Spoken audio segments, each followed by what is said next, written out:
पाऊण kilo chicken मी स्वच्छ धुवून घेतलेलं आहे। 3 हिरवी वेलची, 5-6 लवंग, 2-3 छोटे दालचिनीचे तुकडे, 5-6 काळी मिरी, अर्धी वाटी ओलं खोबरं, 1 कांदा, अर्धी वाटी सुकं खोबरं, 2 तेजपत्ते, 10-12 लसूण पाकळ्या आणि 1 इंच आलं। एक छोटा कांदा मी फोडणीसाठी बारीक चिरून घेतलेला आहे। 1 मोठा चमचा मी मिरची पावडर घेतली आहे, अर्धा चमचा गरम मसाला, 1 चमचा धने, 1 चमचा बडीशेप, अर्धा चमचा खसखस, अर्धा चमचा जिरे, 1 चमचा तीळ, थोडीशी हळद, मीठ आणि आलं लसूण पेस्ट। तेल गरम झालेलं आहे, त्याच्यामध्ये आता बारीक चिरलेला कांदा टाकूया आणि भाजून घेऊया।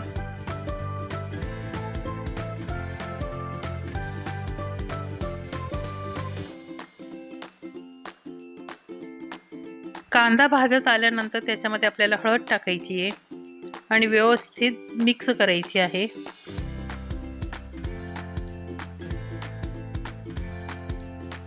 मिक्स झाल्यानंतर त्याच्यामध्ये आपल्याला मीठ टाकायचे, मीठ ही व्यवस्थित मिक्स करायचे। त्याच्यानंतर त्याच्यामध्ये आपल्याला 2 चमचे आलं लसूण पेस्ट टाकायची आहे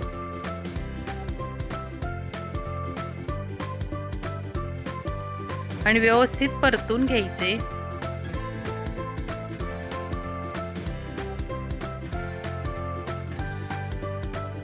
व्यवस्थित परतून झाल्यानंतर त्याच्यामध्ये आपल्याला चिकन टाकून घ्यायचे, तेही व्यवस्थित हलवायचे, मिक्स करून घ्यायचे।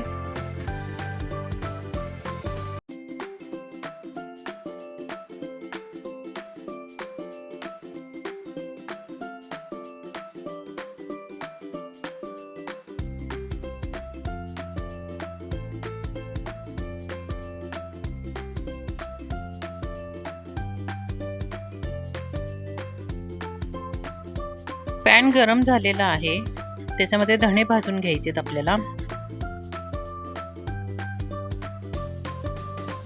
धणे भाजत आले की आपल्याला त्याच्यामध्ये बडीशेप टाकायची आहे, बडीशेप ही भाजून घ्यायची आहे। त्याच्यानंतर आपल्याला थोडेसे जिरे टाकायचेत, तेही भाजायचेत।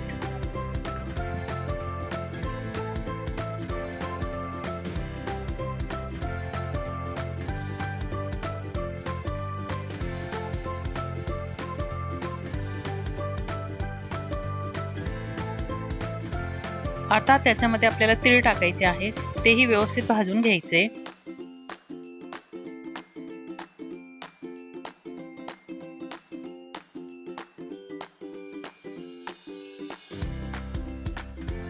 आता त्याच्यामध्ये आपल्याला खसखस टाकायची आहे, खसखस ही भाजून घ्यायची आहे। आता ते सगळं व्यवस्थित काढून घेऊया। आपण आता ओलं खोबरं भाजून घेऊया।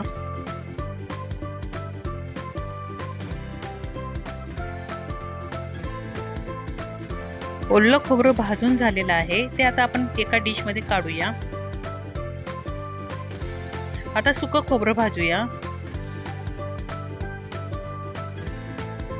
कमी गॅसवरतीच आपल्याला भाजायचं आहे। सुकं खोबरंही भाजून झालेलं आहे, तेही डिश मध्ये काढूया। आता आपण कांदा भाजूया। कांदा भाजण्यासाठी आपण थोडंसं त्याच्यामध्ये तेल टाकूया। कांदा भाजून झालेला आहे, त्याच्यामध्ये आपल्याला तेजपत्ता, लवंग, मिरी, आलं लसूण हेही टाकून आपल्याला व्यवस्थित भाजून घ्यायचे।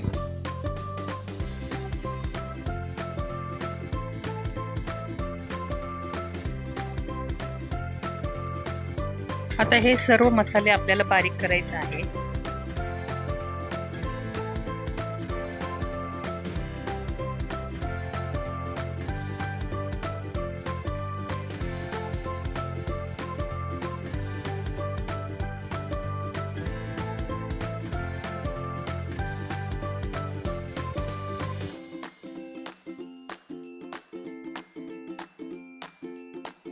बारीक केलेला मसाला आता आपल्याला एक साइडला भाजून घ्यायचा आहे।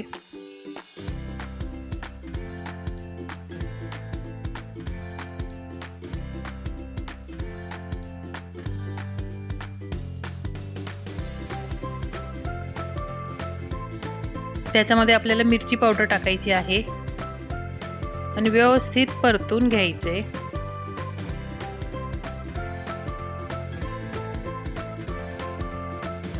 तेल सुटेपर्यंत आपल्याला परतून घ्यायचे.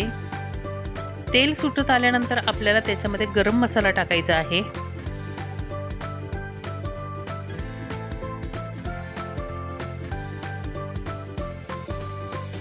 शिजलेल्या चिकनमध्ये आपल्याला हा मसाला टाकायचा आहे आणि व्यवस्थित मिक्स करायचं आहे.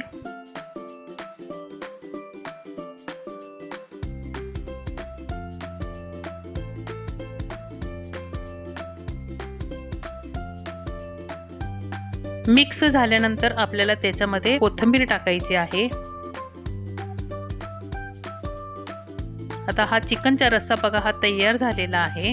आता आपण गॅस बंद करूया. चिकन खाण्यासाठी तयार आहे.